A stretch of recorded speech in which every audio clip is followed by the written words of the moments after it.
Stephen Harper received a coveted invite today, a seat at the table for Canada to join negotiations for the largest trade agreement in the world.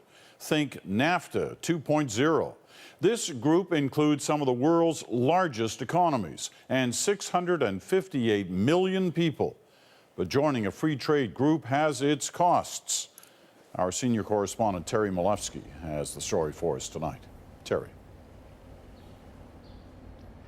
Well, Peter, the G20 is wrapping up with brave words about Europe pulling together to fix the debt crisis and an announcement that Canada will join the TPP, the Trans-Pacific Partnership, a new Pacific Free Trade Zone of more than 500 million people. But the price of admission may be one of Canada's treasured trade protection programs.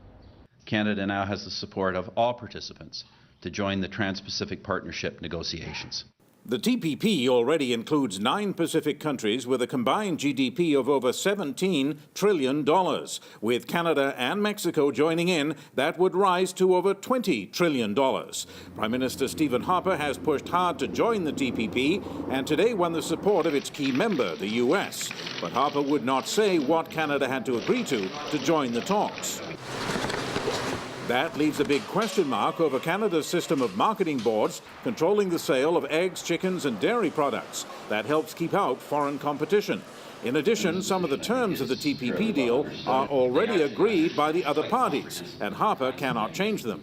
Now, we have agreed, Terry, there is an accession process, so we don't disrupt the negotiations. We're obviously not going to try and undo what's been done. But these negotiations, in our judgment, are at fairly preliminary phases right now.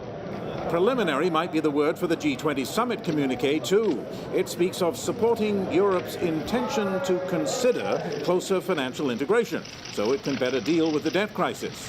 For his part, Harper played down European discomfort with the advice he keeps offering, and he stuck to his insistence that Canada will not chip in more money for the IMF bailout fund. But we don't believe that now is the time to focus on IMF solutions. That's what we want to avoid. We want to avoid that kind of a crisis. Now, Harper was very specific about the steps needed for European financial integration, but he was very vague about the terms of Canada's entry into the Trans-Pacific Partnership talks. He simply said that until everything is agreed, nothing is agreed.